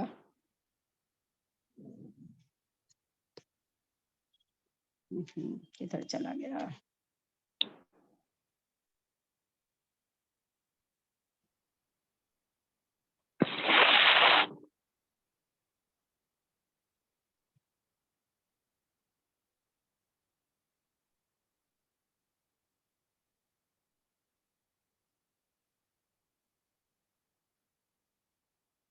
इतनी ज्यादा फोटो सब आ जाती है ना, सारा ढक जाता है। उफ।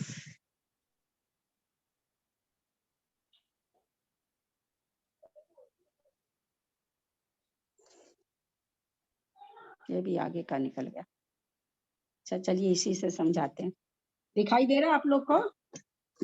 हाँ जी दिख रहा है, दिखाई दे रहा है, दिखाई दे रहा है।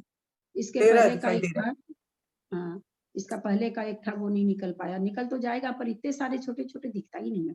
अब देखिए, जैसे सबसे पहले प्रथम समय में कोई जीव ब्लू रंग का दिख रहा है, ब्लू के बाद हरा है, लाल है, फिर ब्राउन है।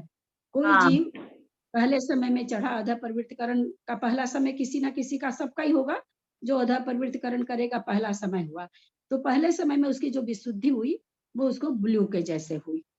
वही, और ये जो अनुकृष्टि रचना है ये एक जीव की अपेक्षा नहीं है, सारे परिणामों की संख्या नाना जीवों की अपेक्षा निकलेगा, क्योंकि एक जीव की अपेक्षा तो अल्प बहुत का कथन हो नहीं सकता है। तो ये कहते हैं प्रथम समय में कोई जीव चढ़ा, अधः प्रवृत्ति करते, वो ब्लू रंग का उसको परिणाम हुआ। अब कोई दूसरे समय में जो जीव चढ़ रहा है उसकी विशुद्धि इतनी थी कि उसको हरे रंग का हो रहा है। अब देखिए, जो पहले समय में चढ़ा था उसको दूसरे समय में हरे रंग वाली विशुद्धि हो रही है, और कोई दूसरे समय में जो चढ़ा था उसके पहले समय में भी हरे रंग की जैसी विशुद्धि। इसमें बिल्कुल हम लोग परिणामों से समझेंगे, सारी अंक संदृष्टि से बिल्कुल समझेंगे, बहुत अच्छा समझ में आएगा। वहीं कोई तीसरा जीव है, वो पहले समय में कितनी विशुद्धि कर लिया, ये 1 से 39 परिणाम है, जिसमें 40 से 80 परिणाम, ऐसे करके परिणाम है। जब संख्या में हम लोग आएंगे तो जैसे ऊपर वाले में थोड़ा सा देख सकते हैं आप, पहले वाले में 1 से 39 तक के परिणाम है, दूसरे वाले में ऊपर है ना लिखा हुआ, ध्यान देंगे ऊपर वाले चार्ट में 1 से ऊपर वाले में फिर 40 से ये तो अच्छा, ये तो चय वगैरह के बारे में है, तो 162 परिणाम हो रहा है उसके बारे में है। तो पहले वाले में क्या हो रहा है, 1 से 39 तक का परिणाम कर रहा है, दूसरे वाले में करेगा 39 से 80 तक के परिणाम। वो टेबल निकली नहीं, अभी निकल जाएगी बाद में।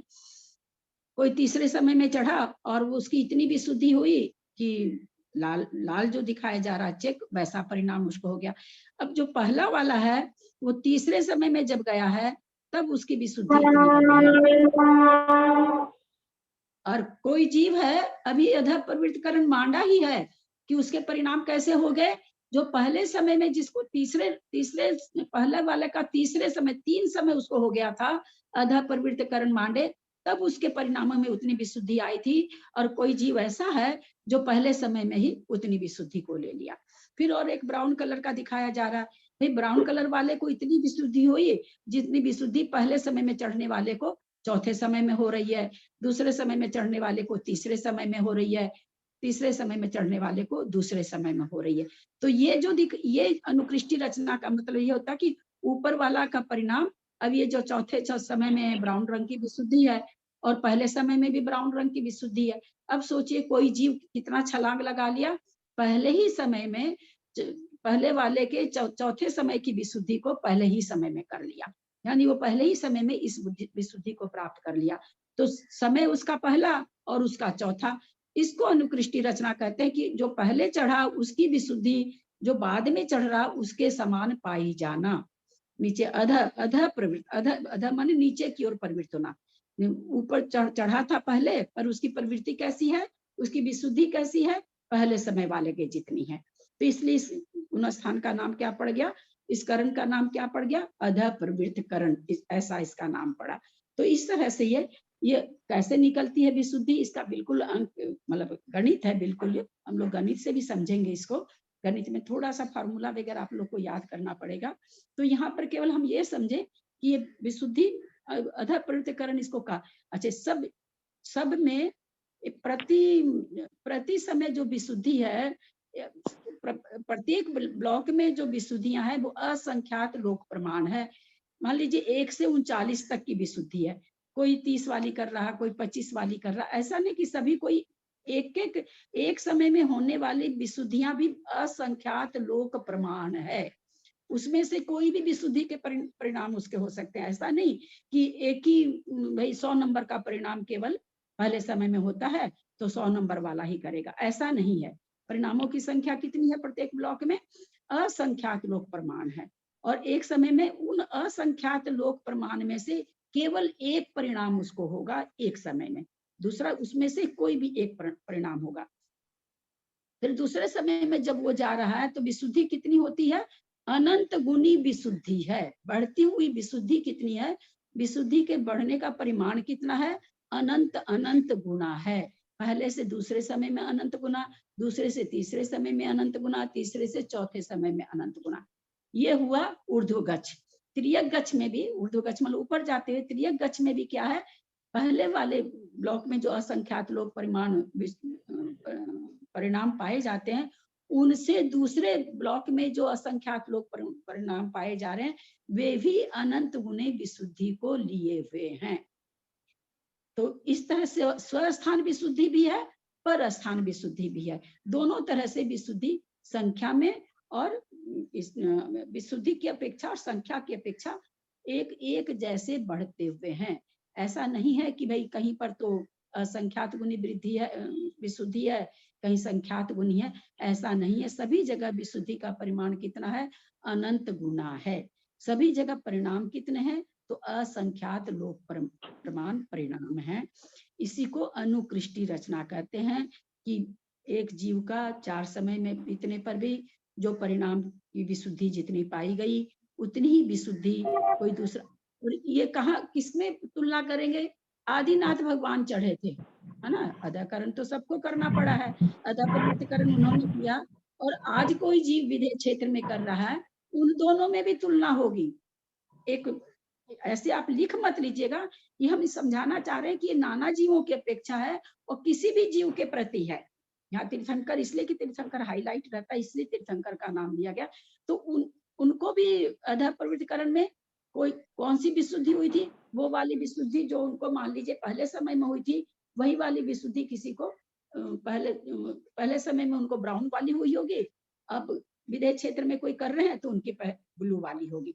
तो इस तरह से अनंतों काल पहले के जीवों से और अभी के जीवों की अनुकृष्टि रचना होती है। किसी भी जीव की अनुकृष्टि रचना बन जाती है। ऐसा नहीं इसमें घटेगा कि एक काल में होने वाले, एक समय में होने वाले, ऐसा कुछ नहीं घटेगा। इसमें बस विशुद्धि परिणाम की भाई कोई अधः प्रवृत्तिकरण किया था किसी जीव ने, तो शुरू में उसने बहुत विशुद्धि कर ली थी।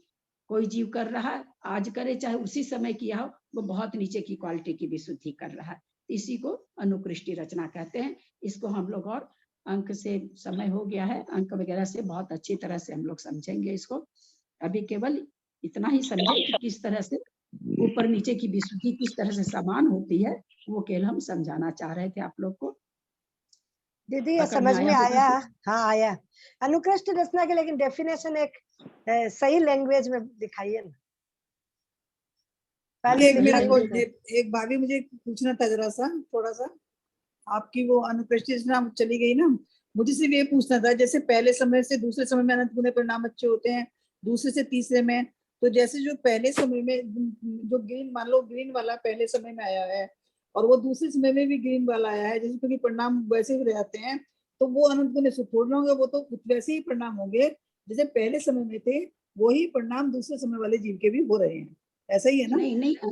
नहीं, अनंत गुणी विशुद्धि सभी जीवों की। मान लीजिए कोई पहले ब्लू वाला था, रेड वाला परिणाम वाला था, रेड वाला चढ़ रहा, तो वो भी जैसे किसी के पास 1 रुपया है, किसी के पास 10 रुपया, दोनों को ही 10-10 हजार रुपया दिया जा रहा है, तो दोनों को 10,000 से गुना करेंगे तो जिसके पास 100 रुपया उसका और ज्यादा हो जाएगा ना। दोनों को ही सभी की जो विशुद्धि, बढ़ती हुई विशुद्धि सभी की, और सब जगह ऊपर जाते जाते अंतर्मुहूर्त काल है इसका, अंतर्मुहूर्त काल तक विशुद्धि बढ़ती जा रही है। प्रत्येक समय विशुद्धि बढ़ रही है, प्रत्येक समय एक परिणाम हो रहा है, एक परिणाम से दूसरा जो परिणाम हो रहा है वो परिणाम अनंत गुणी विशुद्धि लिए हुए है। जो जहां पर है उससे उसकी अनंत गुणी विशुद्धि है, जो जहां पर है उससे उसकी अनंत गुणी विशुद्धि है। सेकंड परिणाम जब भी होगा अनंत गुणी विशुद्धि को लेके ही होगा। तो फिर हमने कैसे कैसे मान लिया कि नीचे वाले के भी वही मतलब वही उसी कैटेगरी के उसी के परिणाम है, और जैसे ब्राउन वाले परिणाम है वो नीचे वाले फर्स्ट वाले के भी हैं और थर्ड वाले के भी हैं। हालांकि बहुत अच्छा, जैसे ब्लू था, फिर भी उसके बीच में एक कोई था, रेड था।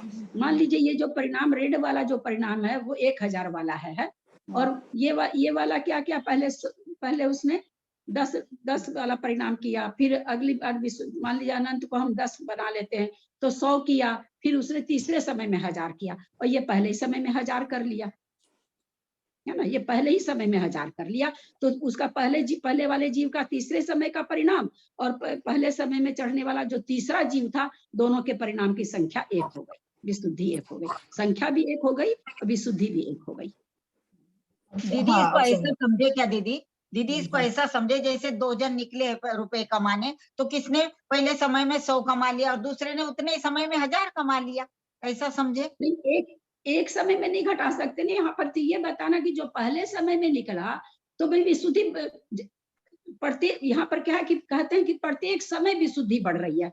तो हमको अगर 5 मिनट हो गया, 5 समय हो गया हमको अधा प्रवृत्ति करते हुए, तो हमारी तो 5 समय की विशुद्धि हो गई ना, 5 गुनी हो जानी चाहिए। मान लीजिए हमारी 10 थी पहले विशुद्धि, 100 हुई, फिर 1000 हुई, फिर 10,000 हुई, फिर 1 लाख हो गई। हमारी 1 लाख होनी चाहिए। और एक कोई, ये मेरे 5वें समय की विशुद्धि है। अब कोई जीव मेरा 5वां समय हुआ, उसका पहला समय हुआ, वो पहले समय में 1 लाख की विशुद्धि कर लिया। हाँ जी जी, वो पहले ही समय में आया, तो बाद में, पर पहले ही समय में उसकी विशुद्धि कितनी हो गई, 1 लाख वाली हो गई। जी समझ में आया। तो जो पहले 5वें समय में किया था वो क्या होगा, अधः प्रवृत्ति, माने नीचे वाले के बराबर उसका हो गया। मतलब ललिता जी इसका ये समझे कि जो बाद में चढ़ता है उसकी विशुद्धि भी पहले के समान हो सकती है। पहले के समान नहीं, पहले के समान हो सकती, पहले तो लांग के गया ही है। कोई जीव ऐसा हो सकता है जो उसको बाद में विशुद्धि हुई है, उतनी बढ़िया विशुद्धि पहले समय में ही कर ले। इसको ऐसे घटाना होगा ना। कोई दूसरा जीव बहुत विशुद्ध परिणाम से चढ़ा, अधः प्रवृत्तिकरण के 7 में आया, बहुत विशुद्ध परिणाम से आया, तो वो तो 3 समय 4 समय में जिस विशुद्धि वाली संख्या को प्राप्त किया, ये पहले ही समय में कर लिया। पहले समय में कर लेगा। हाँ, उसको 4 समय लगा और बाद में चढ़ने वाला पहले समय में कर लेगा। हाँ, पहले समय में उसके जैसी विशुद्धि इसके पहले समय में पाई गई। तो यहाँ कहा गया भाई जो ऊपर 4 समय में चढ़ा था, तो ऊपर चढ़ा था, लेकिन उसकी विशुद्धि कितनी है, नीचे वाले की जितनी है, इसलिए इसका नाम पड़ गया अधः प्रवृत्तिकरण। कारण मतलब परिणाम, नीचे की ओर के परिणाम, यानी चढ़ तो गया पहले, और परिणाम कैसे, नीचे की ओर प्रवृत्त होने वाले। ठीक है दीदी, एक बार कितनी भी जघन्य विशुद्धि से कोई करेगा, इस चीज को समझिएगा, कोई वो ठहर नहीं रहा है। प्रति समय एक परिणाम हो रहा है, एक परिणाम से दूसरा परिणाम अनंत गुनी विशुद्धि लिए हुए है, और वह अनंत गुनी विशुद्धि सभी जीव के लिए है। तो इसलिए ऐसा नहीं है कि किसी की आगे जाके एक समय में ठहर गया, नहीं, प्रति समय एक परिणाम हो रहे हैं, और एक परिणाम से दूसरा परिणाम अनंत गुना विशुद्धि लिया हुआ है। दीदी, जब पहले स्थान से दूसरे स्थान में जाता है तो वो उसकी जो विशुद्धि बढ़ती है वो अनंत गुना ही होगी, चाहे जो बढ़िया परिणाम से भी चढ़ा तो भी उसको भी अनंत गुना ही होगी, और जो कम परिणाम, विशुद्धि का परिणाम अनंत गुना है सब जगह, पूरा अधः प्रवृत्तिकरण का काल में अनंत गुना ही है। तो जब अंतिम समय में जाएंगे तो उसको समय ज्यादा लगेगा, उसको कम लगेगा, ऐसा हो जाएगा जब पूरा विशुद्धि हो। हाँ, पूरा विशुद्धि का अगर ऐसा है, क्योंकि असंख्यात लोग परिणाम है सब, तो सारा तो होना नहीं है, जितना उसका समय उतना होना है, तो उतना समय में जितना विशुद्धि बढ़ती जाएगी उतनी बढ़ जाएगी। अंतर्मुख से ज्यादा रह नहीं सकता, अंतर्मुख से कम रह नहीं सकता, ये बंदिश है ना। तो अपूर्व कर्ण में जाने लायक परिणाम उसके होने ही होने हैं अंत समय में। हाँ, तो अपूर्व करण में जाने के लिए सबके एक से परिणाम चाहिए क्या? अपूर्व करण में जाने के लिए एक लिमिट होगी कि इतना परिणाम तो होना ही चाहिए, तो उसको समय ज्यादा लगेगा, उसको कम लगेगा, ऐसे हो जाएगा। इसमें ना 2-3 तरह की शंकाएं उठ रही है कि भाई, एक तो चूंकि ये चीजें सब जगह असंख्यात और अनंत और आने से मतलब अपने लोग ना इसको सीमा में नहीं बांध सकते। अब जैसे अंतर्मूर्त का काल समय से देखे तो असंख्यात समय है। अब असंख्यात समय जहां बोल दिए, अब किसको कितना असंख्यात लग रहा है, किसको परिता संख्यात लग रहा है, किसको मध्यम परिता संख्यात लग रहा है, किसको उत्कृष्ट परिता संख्यात लग रहा है, कौन सा। एक तो ये नहीं पकड़ में आ सकता। दूसरा कहा अनंत गुनी विशुद्धि। अब अनंत जहां से चालू हो गया, जघन्य अनंत और उत्कृष्ट अनंत, तो वो कौन सा अनंत, ऐसा नहीं, ऐसा कहीं परिभाषित नहीं किया गया कि जघन्य अनंत गुनी विशुद्धि होगी, बस अनंत गुनी विशुद्धि होगी। अब वो अनंत गुनी मतलब सभी जीवों को, अनंत को अगर हम 10 मान लेते हैं तो 10 ही विशुद्धि होगी, मतलब ऐसा कहीं पर खुलासा लिखा हुआ नहीं मिलता है। पर कहने को यही कहते हैं कि विशुद्धि एक जैसी, इसमें आया ना, यहाँ देखिए ना, इसमें आ गया ना, सरी सब बढ़ी गया, एक समान बढ़ते हैं, परिणामों की जो विशुद्धि है एक समान बढ़ती है। इससे पता तो यही चलता है कि वो अनंत एक बराबर होना चाहिए। लेकिन जब अनंत कह देते हैं तो अब अनंत तो कई तरह का होता है, लेकिन यहाँ पर ये साफ लिख दिए सरिस बढ़ी गया माने एक समान उनकी जो वृद्धि होती है, यानी अनंत का परिमाण यहाँ पर लग रहा है एक समान होना चाहिए गाथा के हिसाब से, ऐसा समझ में आता है। पर इतना खुलासा अब इसमें अगर मुख्तार जी ने किया होगा तो नहीं कह सकते हैं, पर ऐसे कहीं लिखा हुआ इतना हो भी नहीं सकता ना, अनंत को कैसे परिभाषित करेंगे।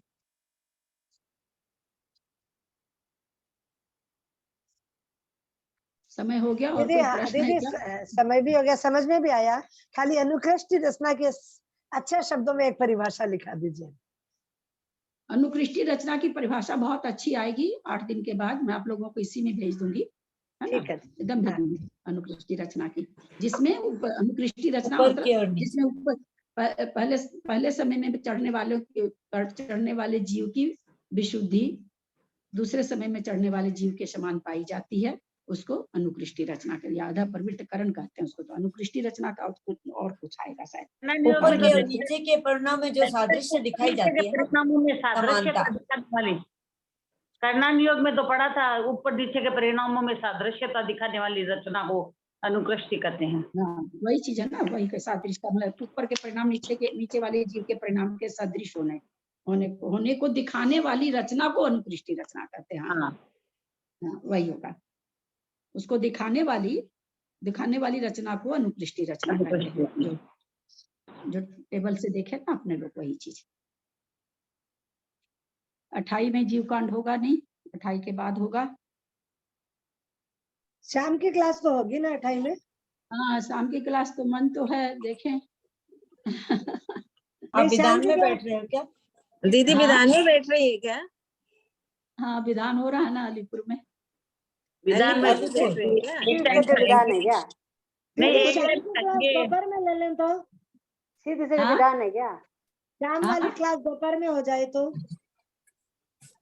शाम वाली क्लास दोपहर में हो जाए तो देखती हूँ। नहीं कैसे होगा, विधान में बैठेंगे फिर सब खाना पीना कभी हम लोग नहीं अटेंड कर पाएंगे। नहीं, विधान में बैठ के तो नहीं हो पाएगा, विधान में बैठेंगे तो मुश्किल हो जाएगा ना। हाँ, विधान में 2 बज जाते हैं, 2-2:30 बज जाते हैं। अच्छा, विधान दोपहर में है क्या? यहाँ तो विधान सुबह है हम लोगों के। नहीं, विधान तो सुबह ही है, लेकिन विधान से आओ, कपड़े उपड़े चेंज करो, फिर कुछ लो, फिर इनको कुछ दो, फिर खाना बनाओ। ठीक बात है, ऐसा हो जाता है ना, सारी व्यवस्था को लेकर हो जाता है। हाँ, शाम को टाइम मिल जाता है ना, शाम को देख लेते हैं, अगर दिन में हो पाएगी तो दिन में कर लेंगे, देखते हैं। शुरू में 2-3 दिन जैसे करो मैसेज डाल देना आप। नहीं तो शाम को क्यों नहीं कर रहे हो? शाम को क्यों नहीं कर रहे हो? नहीं तो शाम को भी आराम करें, बल्कि मैं तो कहती हूँ सुबह से वो पाठ में बैठेंगे तो दिन में खाना वाना बनाएंगे, शाम को बल्कि आराम करें। बाकी तबीयत खराब हो कर पाए तो ना कोई बात नहीं, 8 बार क्लास हो जाएगी, आप आराम करें। बाकी क्योंकि पाठ में से इतने दिन बैठ के आके थक के खाना बनाना, देना लेना, घर का काम करना बहुत मुश्किल है। नहीं, शाम को तो क्या है कि एक टाइम खाते हैं ना, तो शाम को फ्री हो जाते हैं फिर भी। नहीं तो थक भी तो जाती होंगी ना, सुबह से बैठी रहेंगी फिर काम करेंगी तो आराम भी तो करने को चाहिए। अगर आंटी जी खाएंगे तो भाई साहब तो ही खाने वाले। हाँ, इनके लिए तो हमको दोनों टाइम खाना बनाना है। नहीं आप भाभी रहने चाहिए। नहीं, ठीक है, देख लेते हैं, अभी कुछ कर नहीं सकती। शाम को ठीक रहेगी, देख लेते हैं। प्रणाम। आज का थोड़ा सा आप लोग सुन के रखे, आज तो मैं तो सोची थी बहुत कुछ पढ़ाने का। प्रश्न में रह जाते हैं ना, आज कुछ हुआ नहीं। ये तो मैं सोची थी अंक सदृष्टि का फॉर्मूला दे देती ना आप लोग को, तो कम से कम आप लोग 8 दिन में बढ़िया से याद कर लेते हैं। मैं वही आज सोची थी कि वो दे देती ना, तो फिर आप लोग जैसे प्रमाद भेज दीजिएगा ना व्हाट्सएप पे। अभी जो आधा घंटा होता है उसका पिक्चर भेज दीजिएगा। भेज दीजिए। हाँ, प्रमाद वगैरह को जैसे करे ना आप लोगों ने सबने बनाए, तो वैसे आप लोग सारा इसका टेबल बना लेते। और फिर है ना बहुत इसके कारण आप लोग को कर्मकांड में भी बहुत सहायता मिल जाती फिर, क्योंकि कर्मकांड में भी सारी जगह ये आ रहा है टेबल वगैरह। आज हुआ ही नहीं। चलिए, काल लब्धि अभी नहीं आई इसकी, पंडित जी की बात, काल लब्धि नहीं आई है। पंडित जी सब में काल लब्धि घटाते थे। शाम को स्तुति होगा होगी ना ना, आंटी क्लास? जिनवानी आंटी स्तुति। शाम को अभी क्लास तक तो होगा ना? मना है, अभी तक तो मना है। अच्छा यदक्षरमात्रा पदवाक्यहीनं मया प्रमादादि किञ्चनोक्तं तन्मे क्षमित्वा विदधातु देवी सरस्वती केवलबोधलब्धिं बोधि समाधि परिणाम शुद्धि स्वात्मोपलब्धि शिव सौख्य सिद्धि चिंतामणिं चिंतित वस्तुदाने त्वं वन्दमानस ममास्तु देवी। जावानी के ज्ञान ते सुझे लोकालोक सोबानी मस्तक चढ़ो सदा देत हूँ धो। हे जिनवानी भारती तो ही जपू दिन रैन जो तेरा शरणा गहे सो पावे सुख चैन। देव भजू अरहंत को गुरु से हो निर्ग्रंथ दया धर्म पालू सदा यही मोक्ष का पंथ। व्यासंग जिनवानी माता की जय। 9 बार नमोकार की जय।